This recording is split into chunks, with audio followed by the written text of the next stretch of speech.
Amados, eu quero falar um pouquinho sobre fome. Eu acho que não tem pessoa mais indicada do que eu para falar de fome. A minha fome é fome de neném. 2 em 2 horas, está batendo, falando, oi. Quem é faminto, assim como eu? Estou falando de fome natural. Rafael? É mais? Eu acho que todo mundo, né? São poucas pessoas, né, que não tem esse bichinho da fome batendo. É ruim quando é de madrugada, né? Alguém aqui sente fome de madrugada? Eu não sinto. Se eu não acordar, eu não sinto, não. Se eu acordar, é fatal. Já abro o olho pensando assim, Nutella. Ui, é a primeira palavra que vem. É obrigado, Senhor, por essa noite, Nutella. Nutella. Né? Geralmente eu tenho um esconderijo secreto com Nutella. Agora não é secreto mais, né? Agora a Débora já sabe.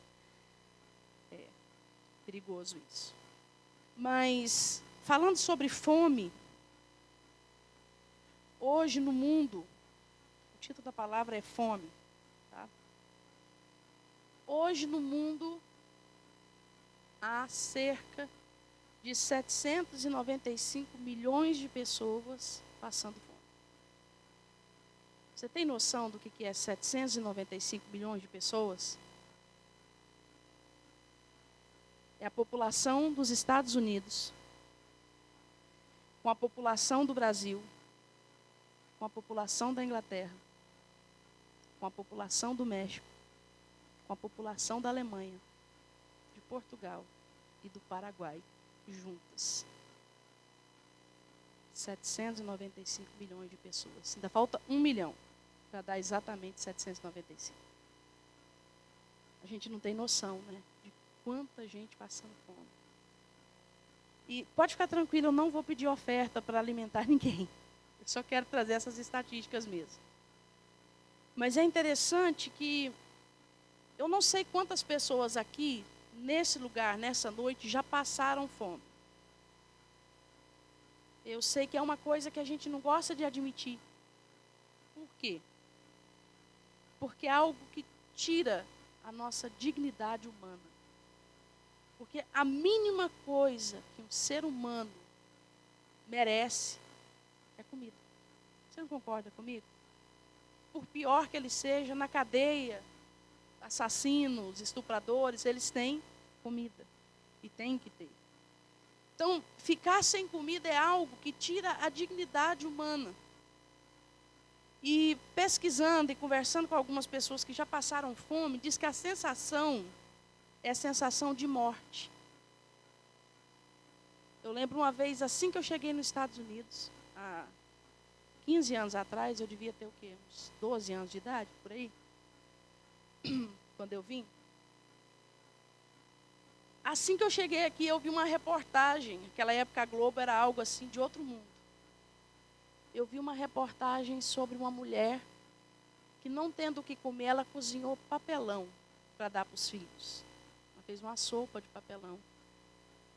E eu me lembro ainda como se fosse hoje da resposta que ela deu para o repórter. O repórter falou para ela assim: a senhora não ficou com medo de fazer mal para as crianças? E ela era bem simples, do Nordeste do Brasil. Ela falou: olha, moço, faz mal é dormir com fome. Isso faz muito mal. Eu nunca me esqueci da resposta daquela mulher.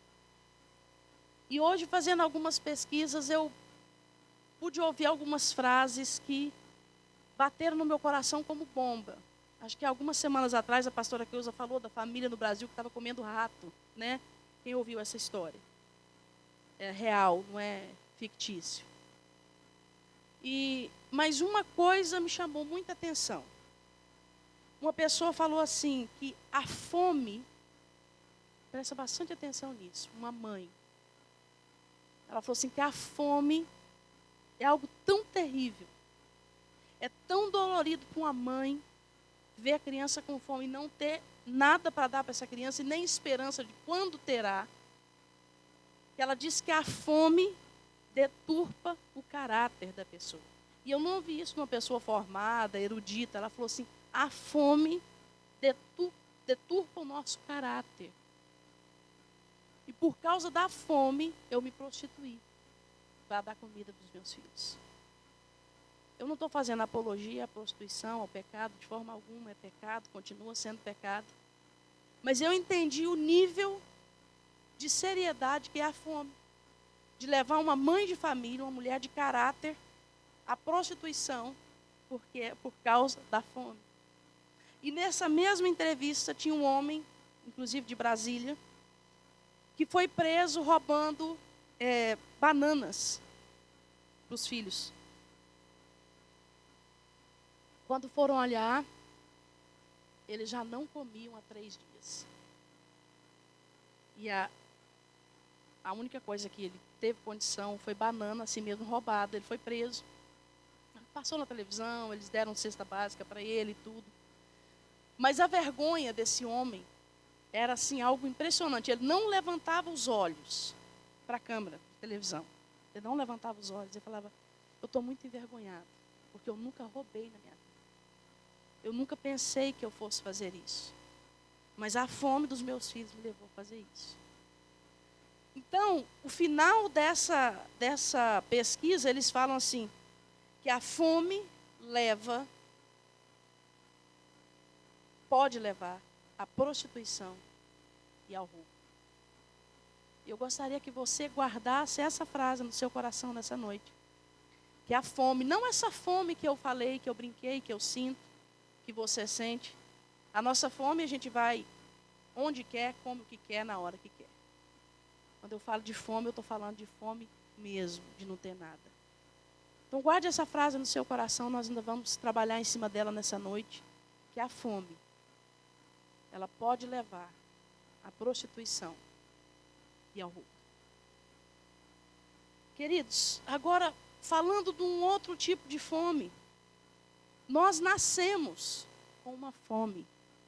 Agora nós vamos falar de outro tipo de fome, amém? Vamos, né? Esse assunto é ruim, não é? Fala a verdade. É um assunto constrangedor. O assunto da fome espiritual é mais brando. Amém?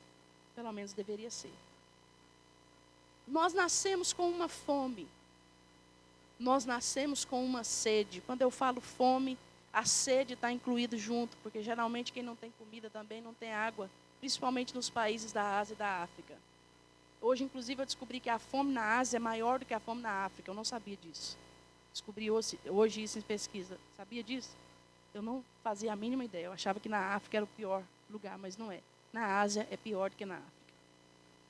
E voltando à fome espiritual. Nós nascemos com um vazio dentro de nós. E nós temos fome e sede de algo o tempo todo. E todos nós aqui sabemos que este algo é Deus. Amém? Nós nascemos, dentro de nós há um vazio, há um lugar perfeito para encaixar somente Jesus Cristo, que é o verdadeiro fruto da árvore da vida. Ele é a árvore da vida e ele é o fruto da árvore da vida. Amém? Nós sabemos que Deus criou o homem e colocou no jardim do Éden, não para adorar, como nós ouvimos desde criança, a gente ouve, o homem foi criado para adorar a Deus. Isso é uma verdade, mas não é a verdade. Então nós temos que tomar cuidado com frases que nós ouvimos a vida inteira, que são verdades, mas não são a verdade. Amém? Se a gente ficar preso nessas frases, como se ela fosse a verdade absoluta, nós não vamos entender o real propósito de Deus para nós. E Deus realmente nos criou para adorar, mas não foi para a adoração que Deus nos criou. Deus nos criou para comunhão com Ele. Quando Deus fez todas as coisas, Deus criou o homem. Em que dia? Quem lembra? Gente do estudo bíblico tem que lembrar. No 6º dia, Deus criou o homem. E a Bíblia diz que na viração do dia, Deus tinha comunhão com esse homem todos os dias. Por que que Deus criou o homem? Por quê, queridos? Porque naquele momento que Deus criou todas as coisas, não tinha ninguém capaz de se relacionar com Deus. Porque somente os iguais têm condição de relacionamento. Você pode ter um cachorrinho, você pode ter um gato, um periquito, um papagaio. E pode ter até um nível de relacionamento com o seu bichinho de estimação. Mas tem um limite esse relacionamento. Porque relacionamento perfeito você só vai ter com um ser humano, com alguém da sua espécie.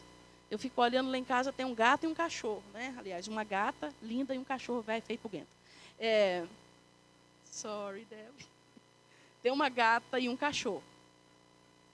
E eu fico olhando, ele quer brincar. E ele vai, né? Eu sei que vocês estão doidos para imitar, mas eu não vou fazer isso hoje. Tem um amigo meu de infância que eu não vou passar essa vergonha, não. Mas ele vai correndo atrás da gatinha. E ela não quer. Ela quer ficar na dela, porque ela é absoluta na casa, né? E ele vai, né? Parece um... Não aguentei. Parece sabe aqueles bichinhos assim que você vê no desenho animado? O Tais. Para cima da gata. E ela corre dele. Por quê? Em outras palavras, ela está falando para ele assim, eu não sou da sua espécie. Nós não vamos ser amigos. Você é cachorro, mim gato, e o cachorro, mim gato. Em outras palavras, é o que ela está falando para ele. Mas Deus um dia olhou para toda a criação e ele não tinha ninguém que pudesse ter comunhão com ele. E aí, naquele momento, em Adão, ele viu eu e você. Amém? Ele viu cada momento que você se achegaria a ele, que eu me achegaria a ele. E eu imagino, né, parafraseando Deus, quem sou eu, mas eu imagino que ele falou assim, com Jesus e o Espírito Santo, vamos ter que fazer. Vamos ter que fazer. Eu imagino que depois que ele fez o homem, ele deve ter olhado e falado assim, é lindo, né? Não é? Igual mãe, que acha aquele filho feio, bonito, né? Criança feinha e a mãe tá, meu filho é lindo. Eu creio que Deus olhou para Adão e falou assim, meu filho é lindo. Não é verdade? E Deus então tinha comunhão com Adão.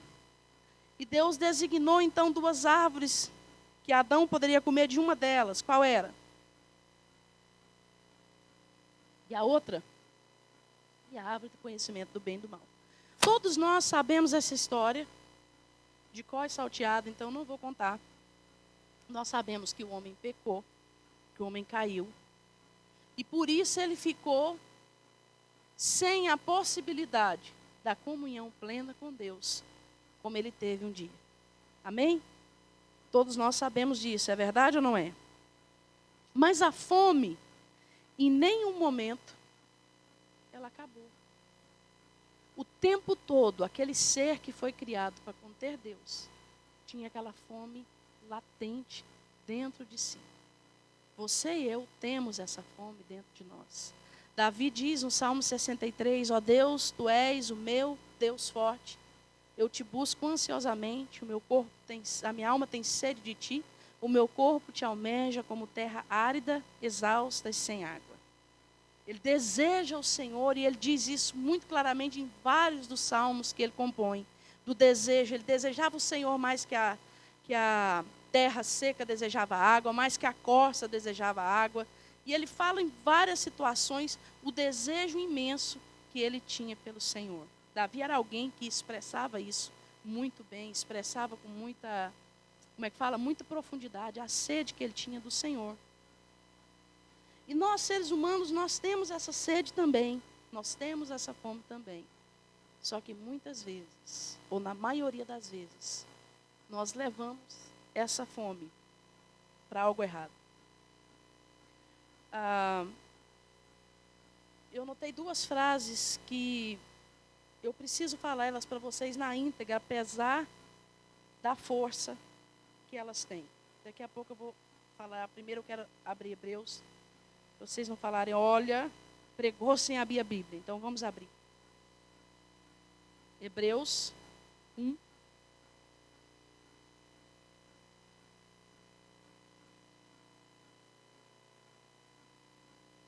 Todos abriram? Hebreus 1.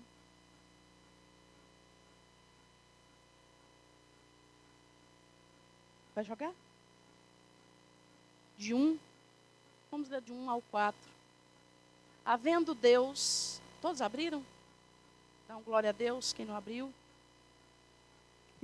Peguei vocês. Quem não abriu, dá um glória a Deus. Havendo Deus antigamente falado muitas vezes e de muitas maneiras aos pais pelos profetas. Continuar, Vim.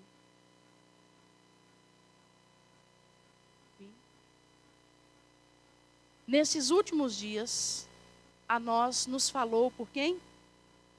Pelo Filho, a quem constituiu o herdeiro de todas as coisas e por quem fez também o mundo.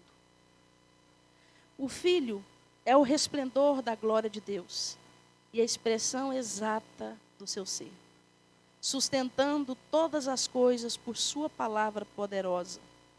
Depois de ter realizado a purificação dos pecados, ele se assentou à direita da majestade nas alturas, tornando-se tão superior aos anjos quanto o nome que herdou é superior ao deles. Esse texto é um dos textos mais tremendos da palavra de Deus. Pode olhar para mim de volta. Esse texto começa dizendo, tendo Deus falado por através dos profetas, nesses últimos dias ele falou através do Filho. Ele falou através do... Vamos participar? Ele falou através do... Quem é esse Filho? Jesus. Amém? Continua, abra sua Bíblia em João 6. Vamos ver então o que o próprio Jesus, o Filho, fala a respeito de si mesmo.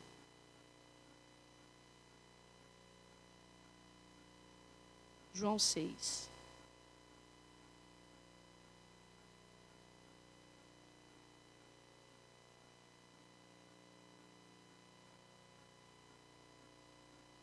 João 6,35 diz assim: Então Jesus declarou, eu sou o pão da vida. Aquele que vem a mim nunca terá fome. Aquele que crê em mim nunca terá sede no final.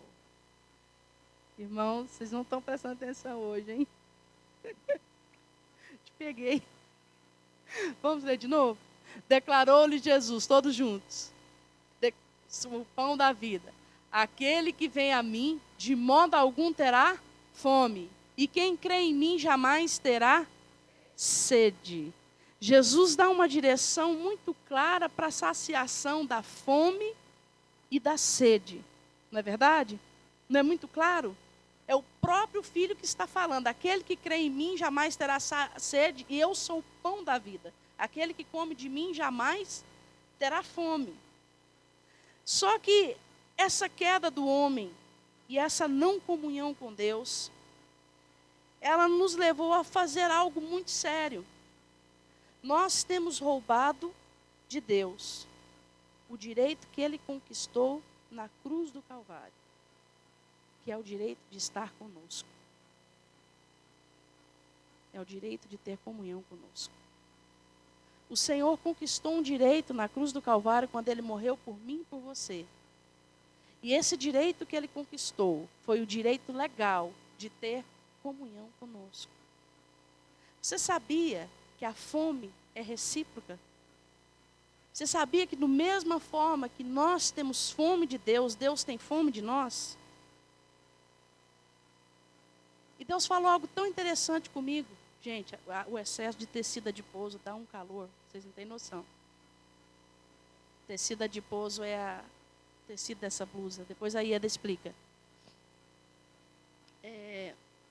Depois a Ieda explica, tá? O que é tecido adiposo. A Mônica também, ela está rindo ali, ela sabe. Você pode procurar ela que ela te explica. Calor, está muito quente. Não sei se você está sentindo o calor que eu estou sentindo, mas parece que eu vou derreter. Parece que eu vou desmaiar aqui em cima. Tá quente. Alguém está sentindo ou só eu? Estou bebendo água sem parar por causa do...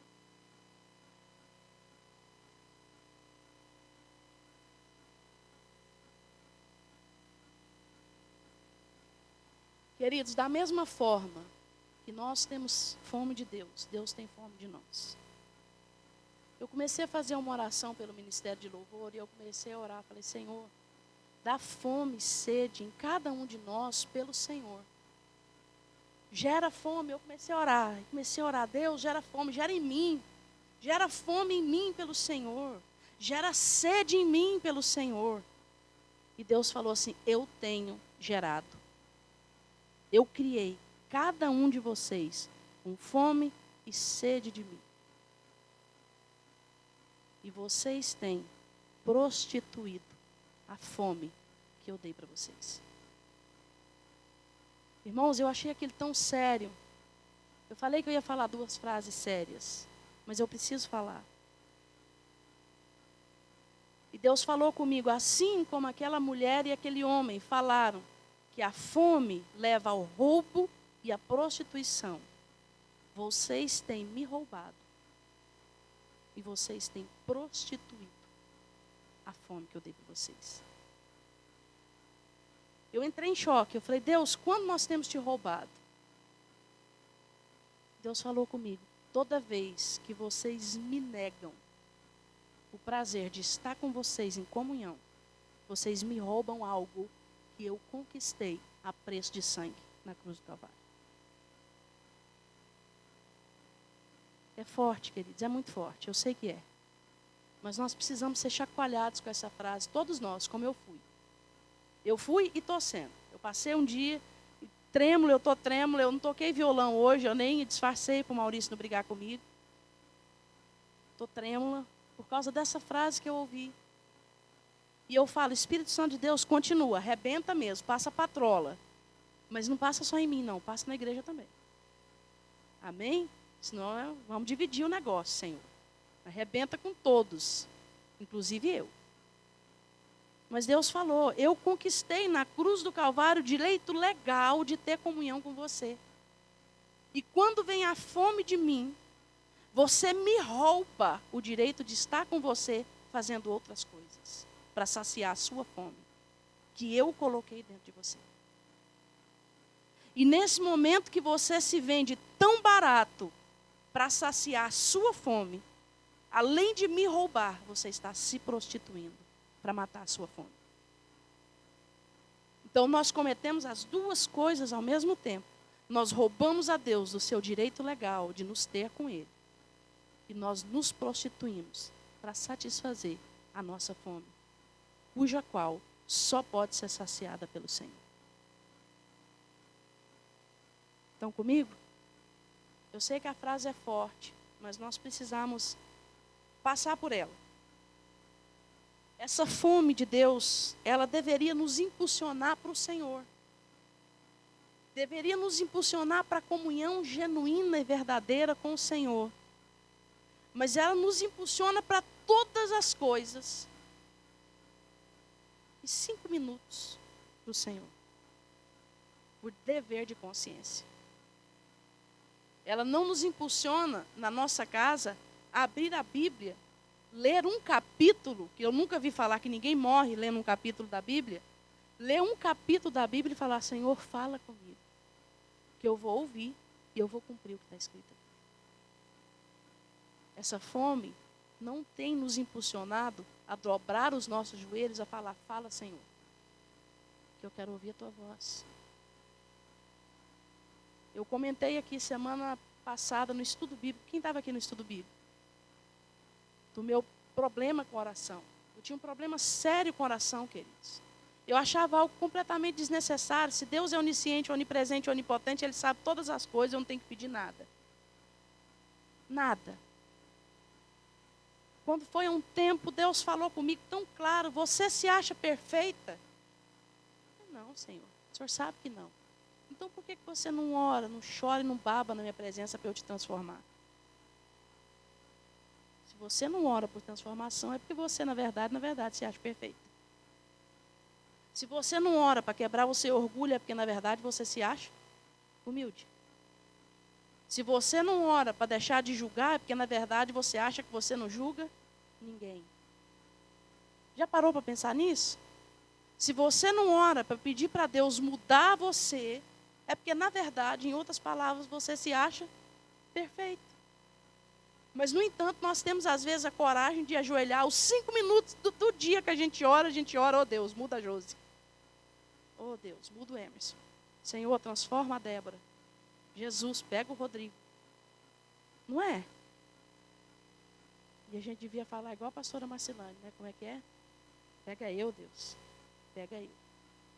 Mas essa fome, ela não nos impulsiona para Deus da forma que deveria nos impulsionar. Porque desde criança nós aprendemos, pelo ambiente que nós vivemos, o ambiente que nós crescemos, nós aprendemos a direcionar essa fome para outra coisa.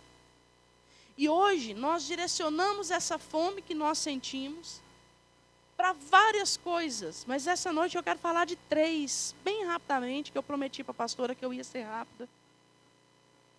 A gente faz cada promessa, né? Deixa eu falar. Mas eu já prometi. Ela está pregando fora hoje, tá, gente? Ela está na outra igreja. A primeira coisa que nós transferimos a fome e a sede que nós temos de Deus é para pessoas. E isso, querido, é quase inevitável, é quase 100% da população mundial. Sente fome de Deus, transfere essa fome que está sentindo para alguém. Só Deus preenche o nosso vazio, mas há um momento na nossa vida que nós acreditamos que somente fulano, ciclano ou beltrano preenche o nosso vazio.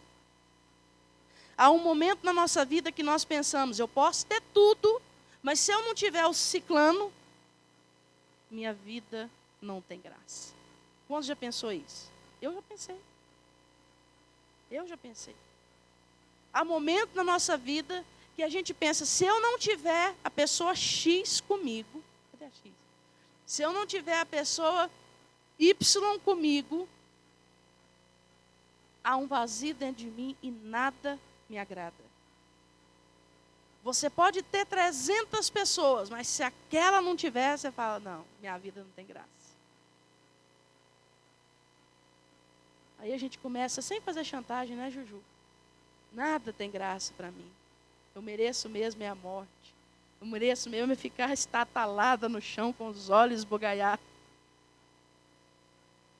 Porque nada tem graça para mim. É melhor olhar para o céu, amaldiçoar o Senhor, meu Deus, e morrer. Não foi isso que a mulher de Jó falou para ele? Amaldiçoa seu Deus e morre. Mas por quê? Porque nós transferimos uma sede que há, uma fome que há em nós para pessoas. E pessoas nunca. Você sabe o que é nunca? Nunca. N-A-O-T-U, nunca. Nunca. Pessoas nunca vão nos satisfazer. Nunca. E sabe o que acontece? Deixa eu pegar a pregadora Sabrina como meu exemplo. Foi bom demais, viu, Sabrina? Deus acrescente. Eu vou pegar você e o Halidu, porque casal 10, eu sei que vocês não brigam por isso. Então, Sabrina colocar no Halisson toda a expectativa dela. 2 coisas vão acontecer, é fatal, já ouviu falar assim, é batata? Pá-bufe. Em Goiás a gente fala, é tiro e queda. 2 coisas vão acontecer e são inevitáveis. Quais são as coisas? Primeiro, a Sabrina decepcionada. Por quê? Porque ela colocou no Halisson expectativa que só pode vir de quem? De Deus. E o Halisson, por sua vez, frustrado, porque ama a Sabrina, fez de tudo para agradá-la e não consegue. Por um simples detalhe. Qual? Ele não é Deus. Ele não é Jesus. Então, a pessoa que coloca outra no lugar de matar a sua sede, primeiro, ela está colocando um peso terrível na outra pessoa. E segundo, ela pegou a estrada da decepção, porque é inevitável. E nós fazemos isso com amigos, nós fazemos isso com parentes, nós fazemos isso com marido, com mulher, com filhos, com pais. E nós precisamos entender que no nosso interior há um vazio que não vai ser preenchido por pessoa nenhuma, somente por Jesus Cristo. E depois que Jesus Cristo preencher, todas as outras pessoas vão ser relacionamentos satisfatórios. Porque você não está mais sugando de alguém algo que essa pessoa não pode te dar. Amém? E aí são relacionamentos restaurados e sarados. Relacionamentos saudáveis. Eles só têm condição de existir quando nós não colocamos na outra pessoa expectativa que só deveria estar em Jesus Cristo. Amém? Fala isso para a pessoa que está do seu lado. Eu não vou esperar de você o que só Jesus pode me dar.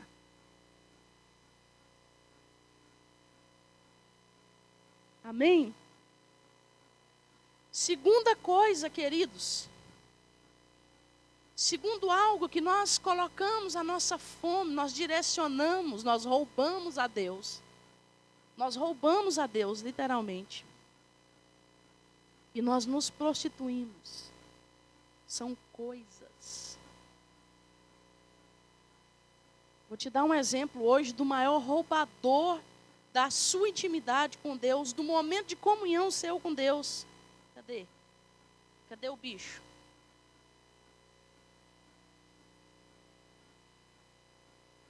O maior ladrão do seu relacionamento com Deus tem mensagem? Da CNN. Com as pessoas também. Mas eu nem digo com as pessoas, porque a pessoa insiste. Está ali do lado, oi, eu estou aqui, hello. E Deus é cavalheiro, Deus está assim. Tem uma música que Deus nos deu, nós vamos começar a cantar logo. Tem uma parte que Deus falou, não é a sua ainda, Alice. Que Deus trouxe no meu coração algo tão lindo, que quando eu penso dá vontade de chorar.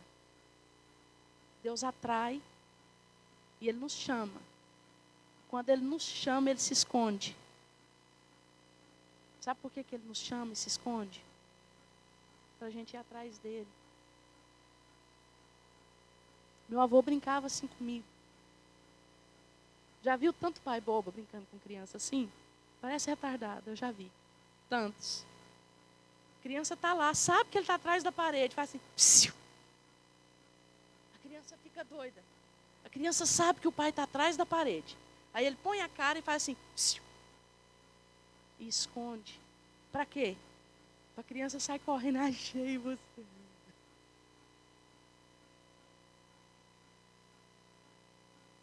Mas é verdade. Tem tanto pai que eu já vi fazendo isso, meu avô fazia isso comigo. Ele entrava em casa sem falar que ele era barrigudo. Ele era barrigudinho, sabe? O Jéssica conheceu ele. Era barrigudinho, é brincadeira, né, Jéssica? Tinha uma barriguinha assim, saliente. E ele escondia atrás de uma coluna lá em casa. Então eu via metade da barriga. Mas ele fazia, psiu, escondia. E eu saía correndo atrás. Só para ganhar um abraço no ar. Sabe aquele abraço que joga assim, pega no ar? Deus faz isso conosco. Deus faz, psiu. Aí você faz assim. E tem jovem que tem hora que eu acho que o olho dele nunca mais vai voltar ao normal. Chega a estar assim. Fala, gente, como é que pode? É tão perto, né? Eu falo, nossa, né? Como é que está conta? E Deus dá psiu, psiu. E a gente deixando uma porcaria que não leva a lugar nenhum. Não tem vida eterna nisso aqui não, queridos. Nisso aqui não tem vida eterna. Tem um momento que Jesus fala para os discípulos algo e Pedro fala assim para Jesus, para onde nós vamos, Senhor, se só Tu tens as palavras da vida eterna? Aqui não tem vida. Só em Jesus tem vida. Aqui não tem saciar a fome. Só em Jesus. Somente em Jesus. Sem falar o tanto que é chato, né, queridos? Você está conversando com a pessoa, ela está assim, Fulano, você viu tal coisa? Legal. No volante, eu olho para o lado no volante, tem tanta gente irresponsável passando texto no volante, mas aqui ninguém faz isso, né? Todo mundo preza pela vida, né? Amém? Amém? E é interessante que às vezes nós ainda somos hipócritas, né? Imagina seu filhinho atravessando a rua e alguém dirigindo deu uma freada em cima dele porque estava passando uma text message. O que você faz? Irresponsável, vou pegar esse motorista e vou ensinar para ele, não é? Mas muitas vezes a gente entra no carro e o filho de outra pessoa pode passar na nossa frente. Nós precisamos ser conscientes. Amém? Mas isso nos rouba de Deus, mas não é só o telefone, a internet nos rouba de Deus. Rouba o direito legal que Deus conseguiu na cruz do Calvário, de estarmos com Ele. O que mais? O Instagram, o Facebook, o que mais que rouba tempo com Deus? Televisão, o futebol, o WhatsApp, os joguinhos no telefone. Queridos, eu estou conversando com pessoas que estão assim. Eu só vejo a mãozinha assim no joguinho. Sério mesmo. Eu tenho vontade de pegar o telefone e sapatear em cima. Falar, querido, você nunca me viu entrar no Espírito? Vai ver hoje. Né? Vai entrar no Espírito hoje. Você nunca me viu entrar no Espírito, vai ver hoje. Mas dá vontade mesmo. Por quê? A pessoa é incapaz de orar 5 minutos. Ora 5 minutos. Não, hoje eu vou orar 20 minutos. Ora 30 segundos seguidos, fala assim, meu Deus, esse relógio está estragado. Esse relógio está estragado. Aí vai olhar o relógio do celular. Aí, pim, WhatsApp. Não é assim? Tem gente que manda mensagem para mim no WhatsApp e fala, Cris, você não responde. Eu falo, você não perguntou nada? Né? Se perguntar alguma coisa e for importante, a gente responde, mas do nada não dá para responder. Queridos, nós precisamos voltar às veredas antigas. Nós precisamos ser conscientes, está atrapalhando. Eu desafio você a passar um dia sem celular. Eu desafio cada jovem dessa igreja, cada adolescente a passar um dia sem celular. E eu falo para você uma frase hipócrita que passou dentro da sua cabeça agora. É para minha segurança. Eu preciso avisar minha mãe no momento que eu cheguei e sair da escola. Eu preciso fazer isso, eu preciso fazer aquilo. Deixa eu falar uma coisa para você. Na minha época de escola não tinha celular, não. E eu estou aqui inteirinha, gordinha. Não, eu não sou tão antiga assim, Ana Paula. Não é que não tinha, entendeu? Era uma coisa assim que, né? Muito bem, Aninha, não era acessível. Mas eu desafio você, jovens, a passar um dia sem celular. Final do dia, eu sei como é que você vai estar.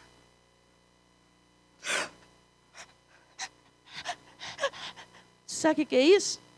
Crise de abstinência. Vai estar assim. A pessoa está andando assim. O que você tem, fulano? Está passando mal. Muito pior. O que você tem? Não, é o que eu não tenho. Eu não estou com o meu celular. Sério. Durante o culto é um esforço para não checar no celular. Um esforço sobrenatural. Aí quando não aguenta mesmo, vai no banheiro. Passa nem perto do vaso sanitário. Porque na verdade quer checar o celular. Vai no bebedouro. Pega um copinho d'água, dá uma golada desse tamanhozinho, mas na verdade quer checar o celular. Desculpa eu gastar tanto tempo para isso. Eu estou falando de uma realidade que rouba o tempo que nós temos. Que nós podíamos estar dedicando a Deus. Ou às coisas que Deus nos mandou fazer. Amém, queridos? Terceira coisa e última, eu quero falar que rouba o nosso tempo de Deus. É o nosso bem-estar. Provérbios 1:32 tem um versículo que eu gosto muito que fala assim: aos loucos, a sua sensação de bem-estar os conduz à perdição. Ou seja, você acha que está muito bom, você está no bem-estar muito legal, mas aquela sensação de bem-estar está te conduzindo à perdição. Um exemplo, o sofá muito gostoso, ele rouba o nosso tempo. É ou não é? Eu gosto de coisa boa. Se eu falar para você que não gosta, eu estou mentindo. Eu vou falar, no meu quarto tem pouca coisa. Tem cômoda, cama. A pastora Marcelane sabe que eu não gosto de muita coisa. Mas também eu não gosto que muda. Vai ficar lá até eu mudar de casa, daquela posição exatamente. Do jeito que foi colocado. Do jeito que os meninos subiram as coisas para o meu quarto, ficou. E eu não mudei mais porque eu não consigo mudar. Eu fico maluca se eu mudar. Hã? Não, está amarrado. E aí eu estou no meu quarto e eu pensei assim, eu preciso de uma cadeira para eu sentar e ler a Bíblia. Porque na cama é desconfortável. Eu ajoelho, eu levanto, eu sento. Está desconfortável. Vou ler mais se eu tiver uma cadeira. Coloquei a cadeira no quarto. Na frente dessa cadeira eu vou precisar de uma mesinha assim, para eu escrever, porque eu não gosto de escrever sentada, encostada. Arrumei uma mesinha pequenininha, que vende na IKEA. Coloquei. Aliás, nem coloquei, levei hoje. Não é frio, vou precisar de um tapete. Eu pôr o pé no chão. Não gosto de ficar calçado dentro de casa. Ah, mas continua frio, vou precisar de uma cobertinha para jogar em cima dessa... Estou falando sério. Fiz isso tudo. Quando foi hoje, eu olhei para aquilo lá e falei, essa cadeira é ridícula. Mas mais ridícula sou eu, que queria isso tudo para ler a Bíblia. Até hoje não li um capítulo sentada na bendita da cadeira. Entende, queridos? Como tem coisas que vai nos roubando de Deus? Ah, se eu tiver isso, eu vou me sentir bem, então eu vou fazer. Se eu tiver um momento que não tem criança dentro de casa fazendo barulho, eu vou fazer. Ah, não consigo orar com essa meninada correndo de um lado para o outro. Manda sentar e calar a boca. Não tem autoridade de mãe e pai? Come on. É uma coisa fora de... É sem senso. Quem já ouviu falar no George Miller? Foi um grande homem, ele cuidou de crianças, é responsável pela salvação de milhares de crianças na Inglaterra no século XVIII, não é isso? Se eu não me engano, século XVIII. Eu acho que sim. A mãe dele teve 9 filhos. Todos eles foram grandes homens, inclusive um deles foi primeiro-ministro da Inglaterra. Você sabe como que essa mulher orava? Ela morava numa casa de um cômodo. Tem alguém aqui que mora numa casa de um cômodo? Não, não tem ninguém? Que tenha o quarto, o banheiro, a cozinha, tudo no cômodo? Alguém tem? Não. Ela morava numa casa de um cômodo com 9 crianças. Você sabe como que ela orava? Ela puxava um lençol, no meio da sala, ela puxava um lençol, se cobria, e ela falava assim, Senhor, entrei no quarto de oração, manifesta-te a mim. E ali ela passava 2 horas orando, 3 horas orando. E essa mulher viu todos os filhos dela serem ordenados ao ministério pastoral, e um deles foi primeiro-ministro da Inglaterra. Você sabe o que é isso, queridos? Força de vontade. Decisão. Decisão. É não deixar o bem-estar roubar aquilo que é o verdadeiro estar, o verdadeiro bem-estar. Queridos, muitos de nós, quantos aqui são envolvidos na obra de Deus, direto ou indiretamente? Todos nós. Muitos de nós temos nos atrevido a fazer a obra de Deus sem Deus. Nós temos feito a obra de Deus, mas sem Deus. Nós temos vindo no altar, cantado, orado, pregado, servido comida, limpado a igreja, muitas vezes sem Deus. E Deus olha para nós e fala assim, a sua obra está aprovada. Mas você, obreiro, está não. Não está não. Porque para fazer a obra de Deus, em primeiro lugar, é o relacionamento com Ele. Em primeiro lugar, é o relacionamento com Ele. Não tem outra forma. Em primeiro lugar, é o relacionamento com Ele. É conhecer e prosseguir em conhecer o Senhor. Porque senão, nós olhamos para o povo que nós consideramos religiosos. E nós somos tão religiosos quanto. A única diferença está na nossa linguagem e na nossa forma de vestir. Porque nós continuamos religiosos. Nós viemos para a igreja para limpar a nossa consciência. Nós damos dízimo para limpar a nossa consciência. Nós damos oferta para limpar a nossa consciência. Nós damos um prato de comida para um homeless para limpar a nossa consciência. E nós saímos daqui sem ter comunhão com o Senhor. Voltamos para a nossa casa sem ter comunhão com o Senhor. Isso é fato e é realidade. Só que não precisa ser para sempre assim. Você não precisa esperar o ano que vem para mudar. Eu não preciso esperar o ano que vem para mudar.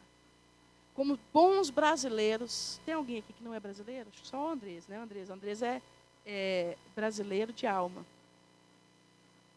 Paraguai brasileiro.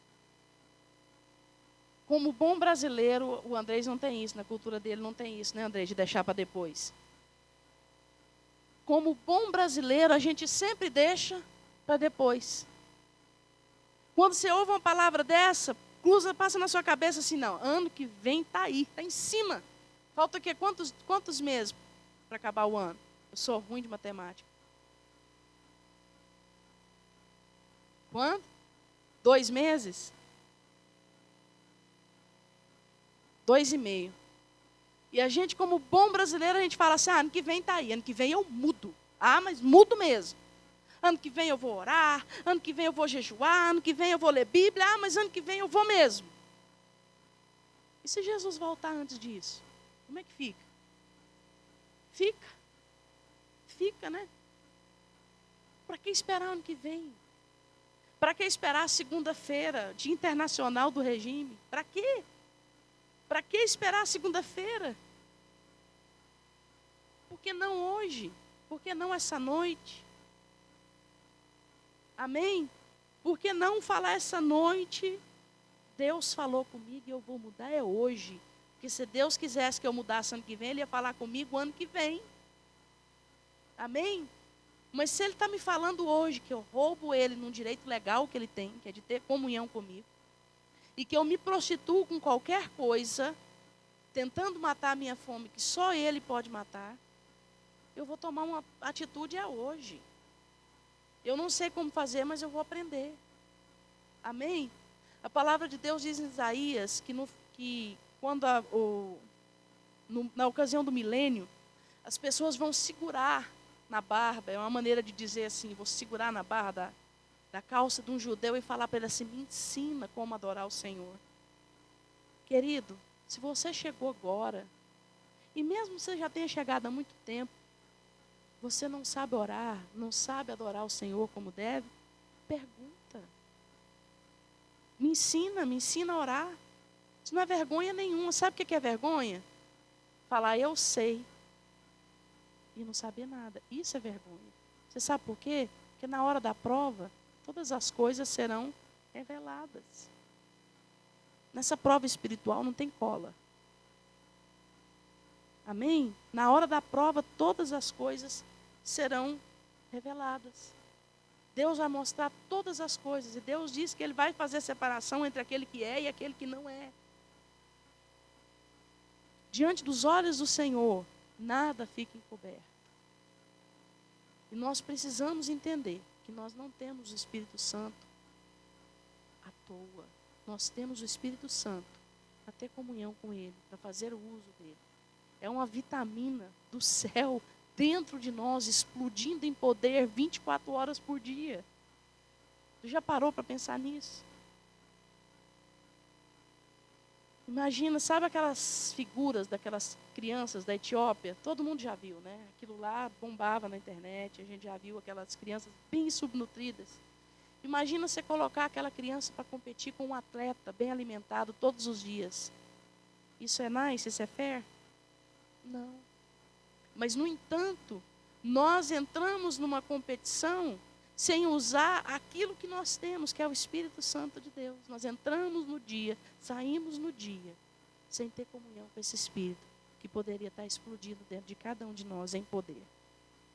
Amém? Essa noite eu não quero fazer um apelo para você vir aqui na frente, chorar, babar. Não quero fazer nada disso. Mas eu quero fazer um apelo consciente. Eu fiz essa pergunta para o Ministério de Louvor, e se vocês responderem para alguém agora, eu vou beliscar vocês depois. Não responde para a Amanda não, Val. Vou fazer uma pergunta para vocês. Se você tiver... Alícia. Se você tivesse $240 mil... Pensou isso? O olhinho chega e fez pum, né? 240 mil dólares. Imagina assim, um montinho de nota de 100. Quem tem 240 mil dólares aí? Todos vocês têm agora, eu estou te dando, tá? 240 mil dólares. Você teria coragem de dar para Deus, de oferta, você teria coragem de dar 3.336 dólares? Teria ou não? Alguém não teria coragem de dar esse dinheiro de oferta? Isso dá 1,39%. Vocês teriam coragem ou não? Você teria coragem de dar? Está orgulhoso de mim, Rafael? Estou falando sério, responde para mim, eu quero ouvir sua voz. Se você tivesse 240 mil dólares, você teria coragem de dar 1,39%? Teria? Deixa eu falar uma coisa para você. Você tem 24 horas no dia. 20 minutos do seu dia dá exatamente 1,39. Você dá isso para o Senhor por dia. Tempo é dinheiro. Não é? O Rafael que fez as contas para mim, gente. Não tem coragem, Rafael.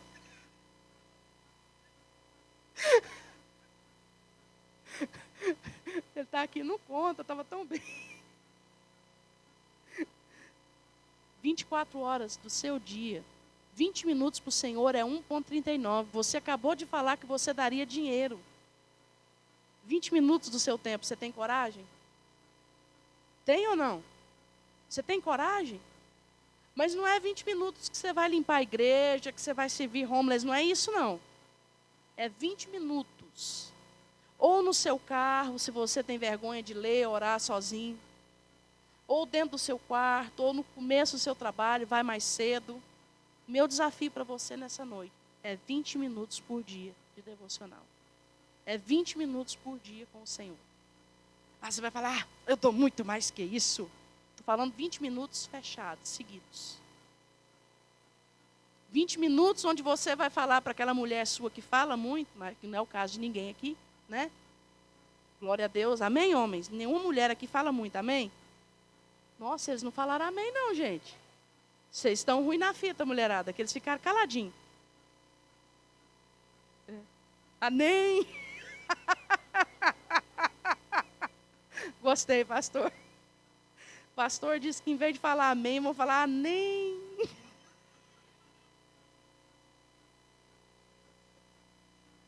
Vinte minutos que você vai falar para sua esposa agora, olha. 20 minutos meu com o Senhor. 20 minutos que você vai falar para os seus filhos aí. Senta e fica quieto que eu vou passar 20 minutos com o Senhor. Vocês não vão derrubar a casa nem colocar fogo nela. Amém, queridos? 20 minutos que a mulher vai falar para o marido, olha, eu vou passar 20 minutos orando. Lendo a Bíblia. Amém? 20 minutos, se você orar, 5 minutos pelas suas causas pessoais. 5 minutos pela sua família. 5 minutos pela igreja. Fica 5 minutos para você ler um capítulo da Bíblia por dia. E um capítulo da Bíblia por dia te alimenta. Porque muitas vezes você passa sem ler nenhum. Estou mentindo não, sei do que eu estou falando. Amém? Quem aceita esse desafio? Amém? Mas você não está aceitando um desafio que eu estou te fazendo.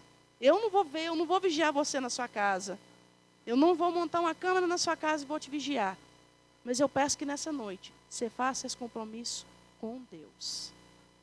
E Deus vai se manifestar a você, eu tenho certeza absoluta. Começa orando por você, falando, Deus, eu preciso mudar, eu sou orgulhoso, eu falo muito, eu preciso mudar. E você vai ver como Deus vai te abençoar, como Deus vai te envolver. Você vai atingir o ponto da bênção nesses 20 minutos. Você sabe qual é o ponto da bênção? A comunhão com o Pai. Daquela maneira que Ele olha para você, você olha para Ele, e vocês dois já se entendem com o olhar. Amém? Vamos fazer esse desafio?